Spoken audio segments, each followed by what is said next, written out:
Welcome दोस्तों, आज हम लोग प्रकाश के परावर्तन का पार्ट 2 पढ़ेंगे। अगर आप पार्ट 1 नहीं पढ़े होंगे तो पार्ट 1 पढ़ लीजिएगा। समतल दर्पण पर लंबवत पड़ने वाली प्रकाश की किरण परावर्तन के बाद उसी पथ पर वापस लौट जाती है।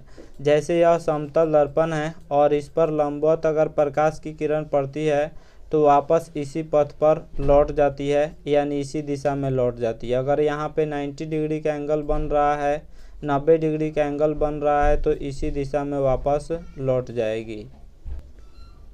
प्रतिबिंब किसे कहते हैं? किसी बिंदु स्रोत से आती प्रकाश की किरणें दर्पण से परावर्तन के बाद जिस बिंदु पर मिलती है या जिस बिंदु से आती हुई प्रतीत होती है उसे उस बिंदु स्रोत का प्रतिबिंब कहते हैं। इंग्लिश में इसे इमेज कहा जाता है। प्रतिबिंब दो प्रकार के होते हैं। पहला है वास्तविक प्रतिबिंब, दूसरा आभासी प्रतिबिंब। आभासी प्रतिबिंब को काल्पनिक प्रतिबिंब भी कहा जाता है। अब हम लोग वास्तविक प्रतिबिंब और काल्पनिक प्रतिबिंब का परिभाषा पढ़ेंगे।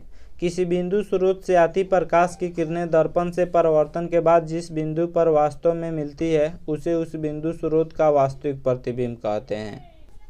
आप लोग आईना में जो भी फोटो देखते होइएगा वह सब प्रतिबिंब होता है। जिस भी चीज़ का इमेज देखते होइएगा वह सब प्रतिबिंब भी होता है। अगला है आभासी प्रतिबिंब किसे कहते हैं? तो किसी बिंदु स्रोत से आती प्रकाश की किरणें परावर्तन के बाद जिस बिंदु से आती हुई प्रतीत होती है उसे उस बिंदु स्रोत का आभासी प्रतिबिंब कहते हैं। कोई आईना हो गया और इस आईना में आप जो कुछ भी देखते हैं वह सब प्रतिबिंब होता है। वास्तविक प्रतिबिंब और आभासी प्रतिबिंब में क्या अंतर है? तो वास्तविक प्रतिबिंब और आभासी प्रतिबिंब में मुख्य अंतर निम्नलिखित है। पहला अंतर है वास्तविक प्रतिबिंब पर्दे पर प्राप्त किया जा सकता है, जबकि आभासी प्रतिबिंब पर्दे पर प्राप्त नहीं किया जा सकता है। दूसरा है वास्तविक प्रतिबिंब वस्तु की अपेक्षा हमेशा उल्टा होता है, जबकि काल्पनिक प्रतिबिंब या आभासी प्रतिबिंब वस्तु की अपेक्षा हमेशा सीधा होता है। कोई वस्तु समतल दर्पण से जितनी आगे होती है उसका प्रतिबिंब दर्पण से उतना ही पीछे बनता है। यह समतल दर्पण की एक विशेषता है कि कोई भी वस्तु दर्पण से जितना ही आगे रहेगी उसका प्रतिबिंब उतना ही पीछे बनेगा। समतल दर्पण में वस्तु दूरी प्रतिबिंब दूरी के बराबर होता है। गोलीय दर्पण किसे कहते हैं? तो गोलीय दर्पण उस दर्पण को कहते हैं जिसकी परावर्तक सतह किसी खोखले गोले का एक भाग होती है। गोलीय दर्पण प्रायः कांच के एक टुकड़े को रचित करके बनाया जाता है जो एक खोखले गोले का भाग होता है, यानी कांच का टुकड़ा शीशा होता है। उस शीशा के टुकड़ा को पेंट करके तब गोलीय दर्पण बनाया जाता है।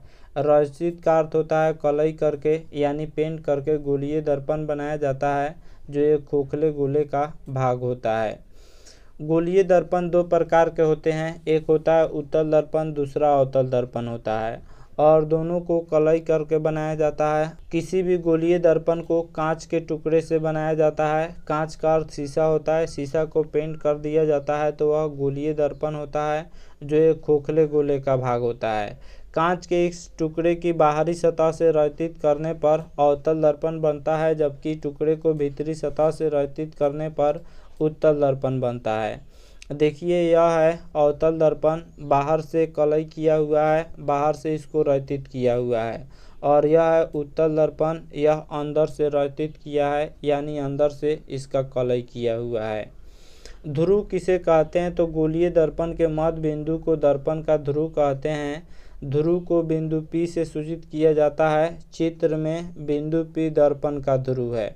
वक्रता केंद्र किसे कहते हैं? तो गोलीय दर्पण जिस गोले का भाग होता है उस गोले के केंद्र को दर्पण का वक्रता केंद्र कहते हैं। बिंदु C दर्पण का वक्रता केंद्र है। देखिए यह गोलीय दर्पण हो गया और इसमें गोलीय दर्पण में यह अंदर से कलई किया हुआ है तो यह उत्तल दर्पण होगा, यह बाहर से कलई किया हुआ है तो यह अवतल दर्पण होगा। इसमें यह वक्रता केंद्र है, C वक्रता केंद्र है, यानी गोलीय दर्पण जिस गोले का भाग होता है उसके केंद्र को वक्रता केंद्र कहा जाता है और गोलीय दर्पण के मध्य बिंदु को दर्पण का ध्रुव कहा जाता है। यहाँ पे ध्रुव है, यहाँ पे ध्रुव है। वक्रता त्रिज्या क्या होता है? तो गोलीय दर्पण जिस गोले का भाग होता है उसकी त्रिज्या को दर्पण की वक्रता त्रिज्या कहते हैं। चित्र में PC बराबर R दर्पण की वक्रता त्रिज्या है। प्रधान या मुख्य अक्ष किसे कहते हैं? गोलीय दर्पण के ध्रुव से वक्ता केंद्र को मिलाने वाली सरल रेखा को दर्पण का प्रधान या मुख्य अक्ष कहते हैं।